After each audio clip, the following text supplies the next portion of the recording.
तो आज इस हनुमान जयंती पर, इस ऑस्पिशियस डे पर, इस शुभ दिन पर उनके ही शाक्ता विशेष अवतार नीम करौली बाबा की कुछ छोटी छोटी क्विकली कहानी सुनाता हूं। इनका नाम नीम करौली बाबा कैसे पड़ा। एक दफा ये एक ट्रेन पकड़कर निकले और वहां पे जो ट्रेन में बैठे, इनके पास पैसे तो थे नहीं। भिक्षु एक अधिकारी जो उनका भक्त, उन्होंने कहा नहीं नहीं बैठ जाइए, कोई समस्या नहीं है। उनकी बात मान के बाबा ट्रेन में बैठ गए। पैसे थे नहीं, टिकट थी नहीं। कुछ स्टेशन चलने के बाद नया टीसी आ गया।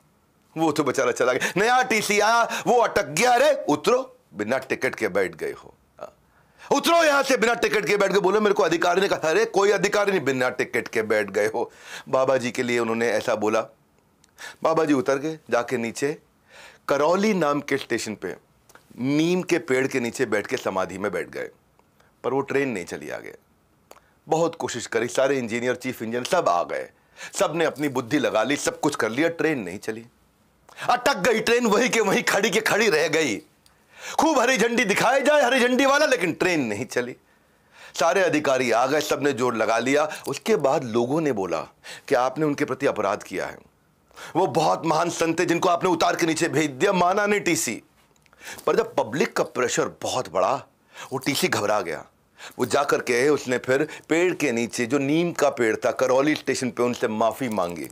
और जब माफी मांगी, फर्स्ट क्लास कंपार्टमेंट में जैसे ही बिठाया, ट्रेन चल पड़ी। और तब से उनका नाम पड़ गया नीम करौली। आपको पता है आज भी लाखों लोग हर साल कैंची धाम आश्रम में जाकर के कंबल क्यों भेंट करते हैं, क्यों कंबल चढ़ाए जाते हैं। इसके पीछे की कथा सुनिए। नीम करौली बाबा हमेशा कंबल उड़ा रखते थे। एक दिन अचानक वो सबको छोड़ के निकले, बड़े खास उद्देश्य से निकल के। अपने एक बुजुर्ग, एक ऐसे दंपत्ति थे जो उनको बहुत मानते थे। बोले आज रात को आपके घर पर रुकने आए। वो हैरान, बोले जिनको हम भगवान का स्वरूप मानते हैं वो स्वयं हमारे घर पे आ गए सोने के लिए। गरीब थे बहुत, तो जो भी कुछ खाने का संसाधन था उनको दिया, उनको भोजन लग किया, एक तरह से भोग चढ़ाया उनको।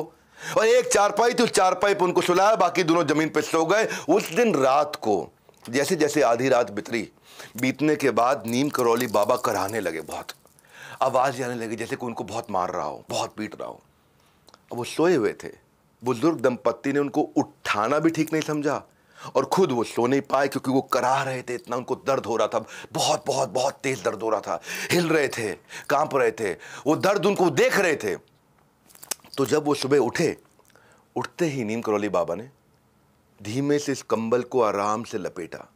आराम से लपेटने के बाद बुजुर्ग दंपत्ति को दे दिया। बोला इसे गंगा में प्रवाहित कर देना, कंबल खोल के मत देखना। ये बड़े हैरान हो गए दोनों। कंबल को प्रवाहित कर दें, खोल के ना देखे। कंबल जैसे ही उठाया, कंबल बहुत भारी, ऐसा लगा जैसे इसमें लोहा भरा पड़ा है, बहुत भारी कंबल। बहरहाल उन्होंने गुरुदेव की आज्ञा, कंबल नहीं खोला, जाकर के प्रवाहित किया। अजीब सा लगा कंबल प्रवाहित करते वक्त। कुछ दिन के बाद उसी दंपत्ति का बेटा बांग्लादेश से वॉर के बाद लौटा, जो कि ब्रिटिश फौज में एक सैनिक था और दूसरे विश्व युद्ध में उस समय बर्मा फ्रंट पर तैनात था ब्रिटिश आर्मी की तरफ से। लड़ाई की स्थिति पूछने पर पता चला कि दुश्मन उस रात को, और ये वही रात थी जिस दिन बाबा नीम करौली उनके घर आए थे, पूरे दुश्मन की फौज ने उसको घेर लिया और सबको घेर लिया। वहां कुछ थोड़े से सैनिक बचे थे और लगातार रात भर गोलियां मारते रहे। सारे सैनिक मर गए, इसको एक भी गोली नहीं लगी। मेरे बोलते बोलते रोंगटे खड़े हो रहे हैं। इसको एक भी गोली नहीं लगी। पूरी रात गोलियां चलती रही, सब मर गए, इसको एक गोली नहीं लगी। दरअसल ये वही रात थी जिस दिन नीम करौली बाबा उस दिन रात को वो सारी गोलियां खाते रहे उस बेटे के। तब जाकर उनको समझ में आया, जब प्रवाहित करी थी और जो लोहे की आवाज़ अंदर से आ रही थी, उसमें वो सारी की सारी गोलियां थी जो बेटे को नहीं लगी। बाबा की झोली ने समेट ली सारी की सारी गोली। इसीलिए आज भी कैंची धाम स्थित मंदिर के अंदर बाबा को सारे के सारे भक्त लोग जाकर के बड़े हृदय से कंबल चढ़ाते हैं। और आज जो उस धाम पर कंबल चढ़ाता है बाबा, उसका बल कभी कम नहीं होने देते, उसका बल बढ़ता चला जाता है। बाबा ने कई भविष्यवाणियां करी। बाबा के बारे में वो इतने सिद्ध पुरुष थे कि प्रयागराज में गंगा में डुबकी मारते थे और हिमालय से निकलते थे। हिमालय में जाकर के अप्रकट होते थे, तो फिर उसके बाद हरिद्वार से बाहर निकलते थे और वो जो कह देते थे वो होता था। एक बार दिल्ली में बिरला मंदिर के अंदर अपनी कुटिया में विश्राम कर रहे थे और हनुमान जी को याद किया करते थे। बाहर दरवाजे पे कुछ बांग्लादेशी आए और बांग्लादेशियों के अब मैसेज अंदर पहुंचा कि महाराज आपसे कुछ मिलना चाहते, बांग्लादेशी लोग आए हैं। तो महाराज ने वहां पे एक संदेश भेजा। बाबा नीम करौली ने संदेश भेजा, जिसका भाई जेल में हो उसको बोल दो अंदर आ जाए। थोड़ा अजीब सा लगा सुनने में जरा बात को, तो सारे हैरान हो गए कि जिसका भाई जेल में हो वो अंदर आ जाए।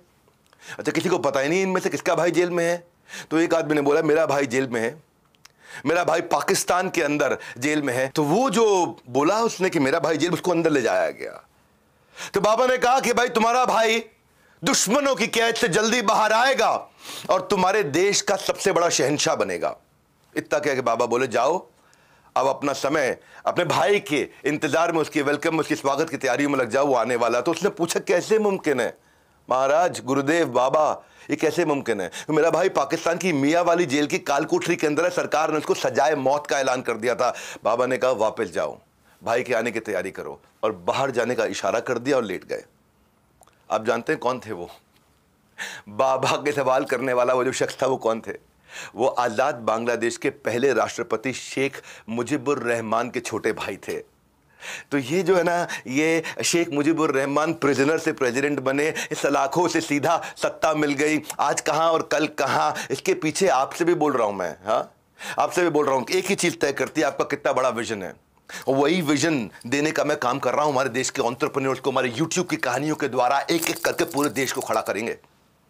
इस महीने भी मैं पावरफुल इवेंट करने वाला हूं 18-19 मई को, रॉयल एलीट क्लब। इसमें केवल 50 सीट होती हैं, इसमें सब नहीं आ सकते हैं। अभी लीडरशिप फनल खत्म करके आता हूं पिछले फ्राइडे, सैटरडे, संडे, जहां मैंने श्री संदीप महेश्वरी जी आपको भी इनवाइट किया था, वहां नहीं आ पाए आप। मई 18-19 जो बस अभी आने वाली 2 हफ्ते के बाद, आप फटाफट से आइए। आप सबको भी मैं कहूंगा कि हमारे बोर्ड लाइन नंबर पर फोन करिएगा और वहां वो विजन की बात करेंगे। बहरहाल एक व्यक्ति की कहानी जरूर सुनाऊंगा, रिचर्ड नाम था उनका, जो बाद में चल के रामदास बने। रिचर्ड हार्वर्ड के एक प्रोफेसर थे, रिचर्ड एल्पर्ट, और लेकिन वो नशेबाज थे और इतना नशा करते थे, इतना नशा करते थे कि दोस्तों के कहने पर बाबा के आश्रम पर पहुंच गए। वो है ना, भगवान चाहते थे ऐसा हो जाए। उस वक्त बाबा अपने भक्तों के साथ कुछ स्वर्ग की बातें कर रहे थे।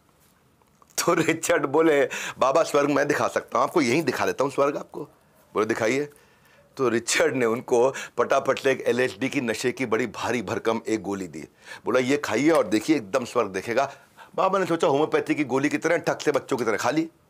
वो LSD की गोली होम्योपैथी की तरह खा ली। रिचर्ड देखता रह गया। उनको लगा भाई शायद मैंने कोई गलत गोली दे दी, क्योंकि बाबा कथा करने में लगे हुए, बाबा की कथा चल रही है।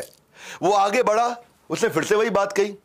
बाबा ने कहा मुझे कुछ स्वर्ग जैसा महसूस हुआ नहीं, तो सब ऐसा ही लग रहा है मुझे। उसने कहा रुको रुको बाबा, हो सकता है मैंने गलत गोली दे दी। 2 गोली और पकड़ा दी LSD के। 3 गोली एक दिन में सबसे बड़ा नशेबाज भी नहीं खा सकता था। तीनों गोली उन्होंने ले ली, एक पहले 2 बाद में। अब ये रिचर्ड देखता रह गया, बाबा कथा कर रहे हैं स्वर्ग की। अच्छा, वो रिचर्ड जब परेशान हुआ, अपना माथा पीटने लगा, ये हुआ क्या? तो बाबा समझ गए परेशान है। बोला क्या हुआ? मुझे स्वर्ग नहीं दिखा, तुम परेशान क्यों हो रहे हो? बोले लेकिन अब तक दिख जाना चाहिए था। कितनी गोलियां हैं तुम्हारे पास? बोले 10 और हैं, ये 10 दिन की थी। बोले दो मेरे को 10। वो 10 की 10 गोली ली, उनसे छीन ली और फट से मुंह में डाली। बोले रुक जाओ रुक जाओ रुक जाओ, मत लेना मत लेना। बाबा ने फट से 10 की 10 गोलियां डाली, एक घूंट पानी पिया और अपनी फिर कथा में लग गए। इतने में रिचर्ड चिल्लाने लगा, अरे मर जाएंगे मर जाएंगे मर जाएंगे, हॉस्पिटल बुलाओ, एम्बुलेंस बुलाओ, डॉक्टर बुलाओ, सब बुलाओ। अब सारे के सारे उनके शिष्य लोग चिल्लाने लगे, भाई लड़का चिल्ला रहा, कुछ हो ना जाए। तो प्रेशर के अंदर बाबा की डॉक्टरी जांच कराई गई, उसके अंदर से कुछ नशा निकला ही नहीं। इससे हुआ क्या? उसका सारा नशा उतर गया ये देख के कि महाराज को कोई नशा नहीं हुआ। रिचर्ड बाबा की चमत्कारी शक्तियों को मान गया और अमेरिका वापस कभी भी ना जाने का वचन लेके जीवन भर उनकी सेवा के लिए आश्रम में रुका। उनके सबसे महान शिष्यों में से एक थे रिचर्ड। उनका नाम बाबा ने बदल के बाद में रामदास रख दिया था। एक तरफ थी गोली और एक तरफ थे बाबा नीम करौली। जय बजरंग बली।